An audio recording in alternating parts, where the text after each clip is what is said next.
नमस्कार, sports scan में आप सभी का बहुत बहुत स्वागत है। मैं हूं आनंद श्रीवास्तव। देश और दुनिया की तमाम खेल खबरों पर चर्चा के लिए आज हमारे साथ हैं वरिष्ठ खेल पत्रकार राकेश थपलियाल जी। राकेश जी, स्पोर्ट्स स्कैन में आपका बहुत बहुत स्वागत है। धन्यवाद। सबसे पहले डालते हैं नजर स्पोर्ट्स हेडलाइंस पर। टोक्यो ओलंपिक में भारतीय महिला हॉकी टीम ने इतिहास रचते हुए सेमीफाइनल में बनाई जगह। पुरुष हॉकी के सेमीफाइनल में कल भारत का सामना बेल्जियम से।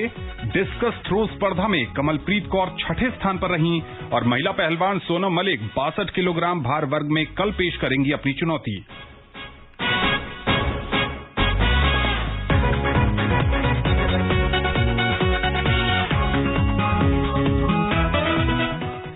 सबसे पहले बात करते हैं महिला हॉकी टीम ने। भारतीय महिला हॉकी टीम ने आज इतिहास रच दिया। टीम पहली बार ओलंपिक के सेमीफाइनल में पहुंच गई है। आइए सुनते हैं अलका सिंह से ये रिपोर्ट। भारतीय महिला टीम ने आज कमाल का प्रदर्शन करते हुए क्वार्टर फाइनल में 3 बार के ओलंपिक चैंपियन ऑस्ट्रेलिया को 1-0 से हरा दिया। भारत के लिए एकमात्र गोल गुरजीत कौर ने 22वें मिनट में पेनाल्टी कॉर्नर पर किया। गुरजीत ने टीम की इस ऐतिहासिक जीत पर कहा कि टीम ने इतने सालों में जो मेहनत की है ये उसी का परिणाम है। बहुत अच्छा लग रहा है और जो टीम ने इतने सालों में वर्क किया है वो आज उसका रिजल्ट मिला है, क्योंकि हम कैंप में रहते हैं, हर दिन हार्ड वर्क करते हैं। तो आज पूरी टीम ने एक टीम होके एक गोल था हमारा, उस गोल को हम लोगों ने अचीव किया है और बहुत अच्छा लग रहा है कि हम 1980 के बाद अभी सेमीफाइनल में पहुंचे हैं, क्वालिफाई किया है इंडियन वुमेन्स हॉकी टीम ने। अब सेमीफाइनल में टीम इंडिया का सामना बुधवार को अर्जेंटीना से होगा। अर्जेंटीना ने क्वार्टर फाइनल में जर्मनी को 3-0 से हराकर सेमीफाइनल में जगह बनाई है। 1980 में महिला हॉकी टीम ने पहली बार हिस्सा लिया था, तब सेमीफाइनल फॉर्मेट नहीं था। ग्रुप स्टेज के बाद सबसे ज्यादा पॉइंट वाली 2 टीमें सीधे फाइनल खेली थी। भारतीय टीम तब 6 टीमों के पूल में चौथे स्थान पर रही थी। इसके बाद 2016 रियो ओलंपिक में टीम इंडिया 12वें स्थान पर रही थी। इस जीत ने सुनिश्चित कर दिया है कि हॉकी में भारत का गोल्डन एरा लौट रहा है। Alka Singh, sports scan. इससे पहले कि इस मुकाबले पर राकेश जी की राय जाने, हमने बात की 1964 के टोक्यो ओलंपिक में स्वर्ण पदक जीतने वाली भारतीय पुरुष हॉकी टीम के सदस्य रहे हरविंदर सिंह से। आइए सुनते हैं उन्होंने इस मुकाबले पर क्या कहा।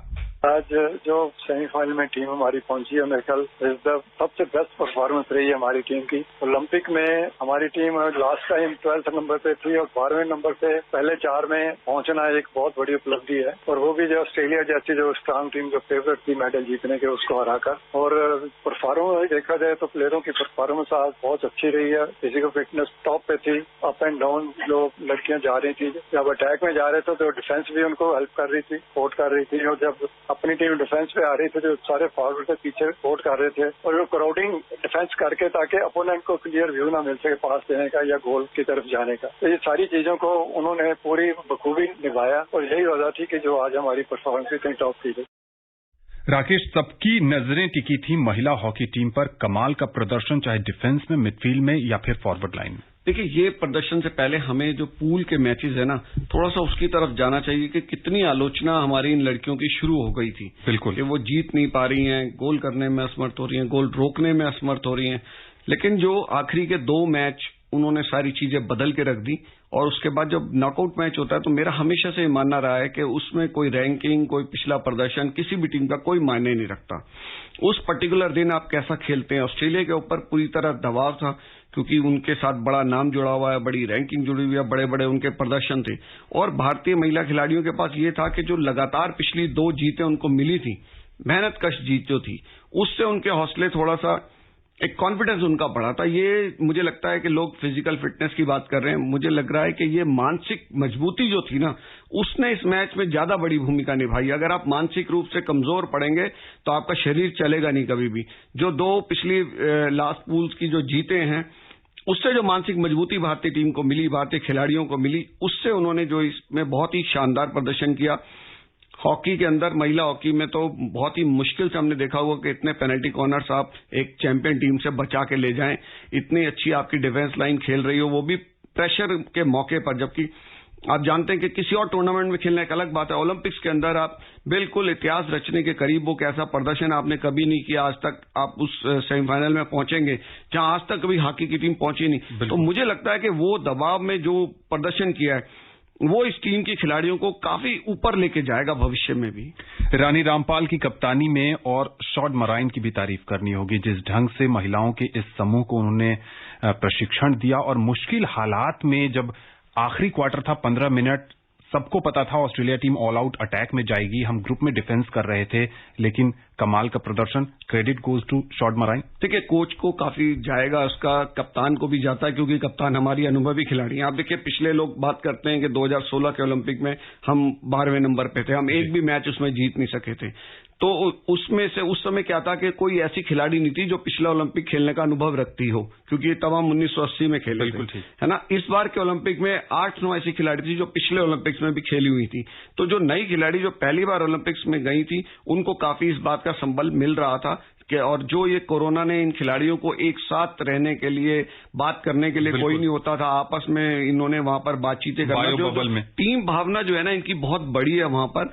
और जो सीनियर लड़कियों से छोटी लड़कियों को जो कॉन्फिडेंस मिला है, मुझे लगता है कि उसने बहुत फायदा किया। कोच को साथ रहने का मौका मिला, बहुत अच्छे ढंग से कोचिंग हुई। मेहनत तो देखिए पहले भी करते रहे, हॉकी एक ऐसी चीज है जिसमें सारे साल कैंप चलते हैं और कैंपों में रहना, हॉस्टल का खाना खाना, ये भी कोई आसान काम नहीं होता, घर से दूर रहना। और खासतौर पर ऐसे कोरोना काल के अंदर जिस तरह से उन्होंने मेहनत की, मानसिक मजबूती जो मुझे लगता है कि उन्होंने कोरोना काल में हासिल की है, वैसा कोई दूसरी टीम कर नहीं पाई है और बहुत जबरदस्त प्रदर्शन इन लड़कियों ने किया है। और रानी रामपाल की आप बात करें कि पहले ही उसमें क्वार्टर के अंदर गोल मिस हो गया था, उनका जो शॉट लग के वो गोल से लग के बाहर आ गया था, तो आपका कॉन्फिडेंस खत्म हो जाता है। आप एकदम से दिमाग में आता है भाई कितनी आलोचना मेरी होगी इसको मिस करने के बाद अगर हम हारते हैं तो। लेकिन कोच ने उन्हें तुरंत बाहर बुलाया एकदम से, क्योंकि वो समझ रहे थे कि भाई ये इस समय इनकी मानसिक स्थिति कुछ वैसी पड़ सकती है, थोड़ा सा कमजोर ये पड़ सकती हैं, तो तुरंत उनको बाहर बुलाया। तो ये सब कोच और जो पूरा सपोर्ट स्टाफ है उन सबकी पूरी मेहनत होती है, क्योंकि इतनी गर्मी, इतनी उमस भरी गर्मी में वो लोग खेल रहे थे। यहाँ जो उन्होंने प्रैक्टिस की है, मुझे सविता ने बताया था कि हम लोग यहाँ पर जैकेटें पहन के प्रैक्टिस करते हैं बेंगलोर में जी, ताकि उतनी ह्यूमिडिटी का हमें आदत हो सके जो हमें टोक्यो के अंदर मिलनी है। बिल्कुल। और इस कठिन मेहनत के बाद जब फाइनल हूटर बजा तो आंखों में आंसू थे, चेहरे पर मुस्कान थी और पूरा देश इन महिलाओं को सलाम कर रहा था।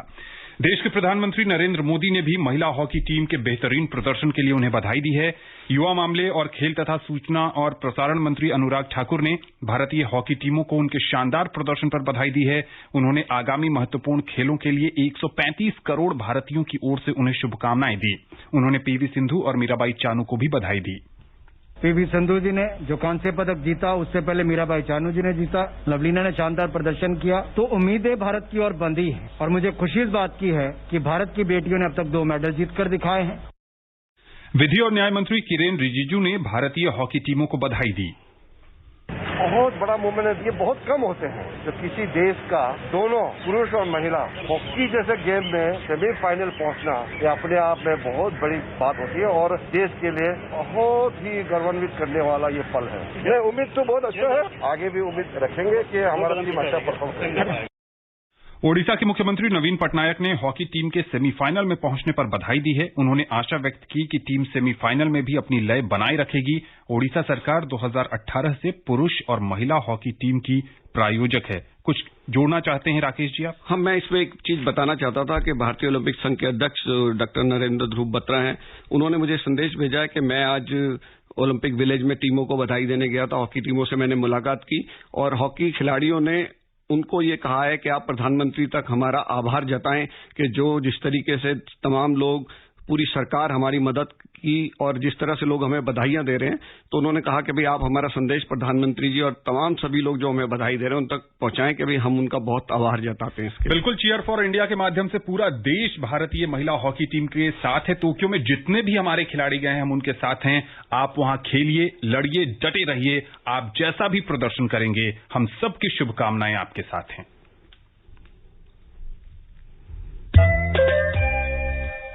अब बात करते हैं पुरुष हॉकी की। भारतीय पुरुष हॉकी टीम सेमीफाइनल में कल दुनिया की नंबर 1 टीम बेल्जियम के साथ खेलेगी। 49 साल के बाद भारत ने सेमीफाइनल में जगह बनाई है। इससे पहले 1972 में अंतिम बार हमारी टीम सेमीफाइनल में पहुंची थी। 1980 में हमने गोल्ड जरूर जीता था, लेकिन उस ओलंपिक में लीग मैचों के बाद सीधा फाइनल हुआ था। सेमीफाइनल का फॉर्मेट उस समय नहीं था। बेल्जियम की टीम इस समय हॉकी की वर्ल्ड चैंपियन है, साथ ही उसने यूरोपियन चैंपियनशिप का खिताब भी जीता है। 1964 के टोक्यो ओलंपिक में पुरुष हॉकी का स्वर्ण पदक जीतने वाली भारतीय टीम के सदस्य रहे हरविंदर सिंह ने आकाशवाणी के साथ खास बातचीत में बताया कि दोनों टीमों के बीच जोरदार मुकाबला होने की संभावना है। देखिए, वो मैच भी बहुत कांटे का मैच होगा। ठीक है, वो नंबर 1 है, लेकिन जो पर्टिकुलर डे है और कल का जो मैच है उसके ऊपर ये रैंकिंग का ज्यादा असर नहीं होता, क्योंकि हमारी टीम पूरी लय में है, पूरी स्पिरिट में है। और जैसे वो पिछला मैच खेलकर जीते हैं, अगर वही स्पिरिट को दोहराते हैं तो बेल्जियम को भी पार पाने में कोई मुश्किल नहीं आनी चाहिए। लेकिन बेल्जियम का देखिए, उनके भी पेनल्टी कार्ड जो टच में बहुत अच्छे हैं और उनको हमारी टीम को कोशिश करनी चाहिए कि कम से कम पीछे पेनल्टी कार्ड न दें ताकि वो उसका एडवांटेज न ले। और बाकी देखिए, अटैक में जब जा रहे हैं, जो दोनों बराबर की टीमें हैं, दोनों टीमों को गोल करने के चांसेस मिलेंगे, फील्ड गोल के भी और पेनल्टी कॉर्नर की। तो जो भी टीम मिस करेगी उसके हारने के चांसेस होंगे और जो कन्वर्ट करेगी वो जीतेगी। राकेश, इस मुकाबले में भी कांटे की टक्कर होने की संभावना है। भारतीय पुरुष टीम के प्रदर्शन की बात करें तो ऑस्ट्रेलिया के साथ करारी हार के बाद टीम रंग में लौट आई है। बिल्कुल, किसी ने कोई मतलब उस समय लोगों को लगने लगा था कि भाई इतनी जबरदस्त हार इसकी हो गई है तो कोई ये दावा नहीं कर सकता था कि ये सेमीफाइनल खेलती भी नजर आएगी। लेकिन वो मैंने कहा ना कि खिलाड़ियों की जो मानसिक मजबूती है हमारी, वो इतनी जबरदस्त है कि कोई भी खराब प्रदर्शन उनको निराशा के एकदम कहते हैं ना कि डुबोता नहीं निराशा के अंदर, और आशा की जो किरण है, जो पॉजिटिविटी है, वो उनके अंदर लगातार बनी हुई है और उसी के बूते वो इतना बेहतरीन प्रदर्शन कर रहे हैं। मैं आपको बताऊं कि न्यूजीलैंड के खिलाफ मैच में हमने जब उनके पेनल्टी कॉर्नर के स्पेशलिस्ट की स्पीड देखी, ड्रैग फ्लिक की, तो लगा कि बहुत तेज है। लेकिन उसके बाद जब हरमनप्रीत ने मारे तब पता लगा कि भाई ये बिल्कुल मैच कर रहे हैं। तो इतने जबरदस्त हमारे पास भी रुपिंदर पाल सिंह, हरमनप्रीत, ये इतने अच्छे ड्रैग फ्लिकर हमारे पास हैं। और इसमें देखिए कि फील्ड गोल थोड़े से कम हो रहे हैं जी, और ज्यादातर टीमें पेनल्टी कॉर्नर के ऊपर डिपेंड रहेंगी। तो पीआर श्रीजेश जो हमारे गोलकीपर है, उनकी भी बड़ी भूमिका होगी। और जिस तरीके से हमारे खिलाड़ी पेनल्टी कॉर्नर रोकने के लिए रश करते हैं, अपनी मतलब बिल्कुल भी चोट लगने की परवाह नहीं कर रहे हैं खिलाड़ी, चाहे वो महिला खिलाड़ी हो चाहे वो पुरुष खिलाड़ी हो। तो वो एक बड़ी चीज नजर आ रही है। पहले ऐसा देखने को नहीं मिलता था। हम हॉलैंड के बॉबलैंडर के जमाने से देख रहे हैं कि बॉबलैंडर के पास जब गेंद आती थी तो हमारे खिलाड़ी रश नहीं कर पाते थे, घबराते थे कहीं ना कहीं। लेकिन अब इन खिलाड़ियों में वो चीजें नहीं है। ये रोकने के लिए, उनके ड्रैग फ्लिक को रोकने के लिए, उनके शॉट्स को रोकने के लिए एकदम इतनी तेजी से स्पीड से जाते हैं कि बहुत जबरदस्त। वो नजारा पहले कभी देखा नहीं, वो इस ओलंपिक्स के अंदर नजर आ रहा है। तो मुझे लगता है हमारी फॉरवर्ड लाइन इस समय बहुत अच्छा खेल रही है, मिडफील्ड में भी अच्छा है, पेनल्टी कॉर्नर में भी हम अच्छे हैं। बस एक पर्टिकुलर दिन आपने अपनी टीम की पूरी एकजुटता और मानसिक मजबूती के साथ यहां पर हम खेलेंगे तो निश्चित रूप से हमें यहां पर जीत मिलेगी। राकेश, गुरजंत सिंह, हरमनप्रीत सिंह, सिमरनजीत सिंह, शमशेर शानदार फॉर्म में है। मनप्रीत भी उनको मिडफील्ड से काफी अच्छा पास बना के दे रहे हैं। कौन से की प्लेयर होंगे जो भारत के लिए कल तुरुप का इक्का साबित हो सकते हैं? देखिए, मुझे लगता है कि पहले हम जाते थे भारतीय टीम के स्टार कौन है, एक दो प्लेयरों के नाम आते थे। कभी धनराज पिल्ले का नाम चलता था, उनसे पहले मोहम्मद शाहिद हैं, इनके प्लेयरों के नाम चलते थे। ये टीम मैं ऐसी देख रहा हूं कि इसमें कोई स्टार स्टेटस किसी प्लेयर का नजर नहीं आता। मनप्रीत सिंह कप्तान है, लेकिन वो कप्तान की तरह ऐसे नजर नहीं आते हैं ग्राउंड के अंदर के भी लगे कि भाई स्टार स्टेटस इनको मिला हुआ है। हर कोई प्लेयर आम प्लेयर है। और सबसे बड़ी चीज, जो रेफरल को पकड़ रहे हैं हमारे खिलाड़ी, जो रेफरल ले रहे हैं वो मैक्सिमम सफल हुए हैं पुरुष खिलाड़ियों के। वो एक बहुत बड़ा हमारे पास बेनिफिट है कि खिलाड़ी दूसरी कमियां एकदम पकड़ रहे हैं। जो चीज को बारीकी अंपायर नहीं पकड़ पा रहे, उसको खिलाड़ी एकदम पकड़ लेते हैं। और हमारे रेफरल बहुत अच्छे हो रहे हैं। इसकी वजह से हमें तमाम पिछले मैचों में कई पेनल्टी कॉर्नर्स भी मिले हैं और बहुत अच्छा प्रदर्शन हमारा रहा। जी हाँ, बिल्कुल। तो आप टाइम नोट कर लीजिए। ये मुकाबला सुबह 7 बजे शुरू होना है कल, और इस मैच का आंखों देखा हाल सुबह 7 बजे से आकाशवाणी के FM रेनबो और अतिरिक्त मीटरों पर प्रसारित किया जाएगा। ये प्रसारण आकाशवाणी के YouTube चैनल और न्यूज ऑन AIR ऑफिशियल और न्यूज ऑन AIR ऐप पर भी उपलब्ध होगा। आज शाम को डिस्कस थ्रो स्पर्धा पर भी भारतीय खेल प्रेमियों की निगाहें टिकी थीं, जहां कमलप्रीत कौर एक्शन में थीं। वो 6ठे स्थान पर रही। कमलप्रीत का सर्वश्रेष्ठ थ्रो 63.70 मीटर का रहा। डिस्कस थ्रो स्पर्धा में किसी भी भारतीय खिलाड़ी का ये ओलंपिक्स में सर्वश्रेष्ठ प्रदर्शन है। इस स्पर्धा का स्वर्ण पदक अमेरिका की बेलारी ऑलमन ने 68.98 मीटर के थ्रो के साथ जीतने में कामयाबी पाई। रजत पदक जर्मनी की क्रिस्टिन पुनिच के नाम रहा। क्यूबा की यामी पेरेज ने कांस्य पदक अपने नाम किया। कमलप्रीत से उम्मीद थी, उस उम्मीद पर पूरी तरह खरा नहीं उतर पाई। बिल्कुल, काफी उनकी टीम जो है इनवैलिड हो गई और लास्ट अटेम्प्ट जो था वो उनका वो बिल्कुल बाहर चला गया। तो ऐसी उम्मीद मतलब नहीं की जाती, लेकिन आप देखिए कि क्या हुआ कि अचानक उनका जब चल रहा था, पहला राउंड पूरा हुआ था, तो उसके बाद बारिश एकदम से आ गई वहां पर, और जो पिच है वो एकदम गीला हो गया। बहुत सी खिलाड़ी तो वहां पर हमें गिरती हुई नजर आई, तो उनका तो बिल्कुल ही खराब हो गया था। तो कहीं ना कहीं इस चीज का भी असर पड़ता है। तो मुझे लगता है कि भविष्य के लिए इन चीजों को ध्यान में रखते हुए तैयारी करनी होगी कि कभी भी इस तरह की चीजें हो सकती हैं। लड़कर हारने वाले को जांबाज कहते हैं और कमलप्रीत ने अपने प्रदर्शन से इसे सच कर दिखाया। घुड़सवारी के जंपिंग इवेंट के फाइनल में फवाद मिर्जा 23वें स्थान पर है। फवाद ने 47.20 के स्कोर के साथ फाइनल में जगह बनाई थी। फवाद 20 वर्षों में पहले ऐसे घुड़सवार हैं जो ओलंपिक्स में देश का प्रतिनिधित्व कर रहे हैं। कुछ अच्छी खबरों के बाद भारत को कुछ इवेंट्स में आज निराशा हाथ लगी। भारतीय धाविका दूती चंद टोक्यो ओलंपिक में महिलाओं की 200 मीटर रेस में भारत की चुनौती पेश कर रही थीं। वो हीट 2 में अंतिम स्थान पर रहीं। उन्होंने 200 मीटर की दूरी को पूरा करने के लिए 23.85 सेकंड का समय लिया।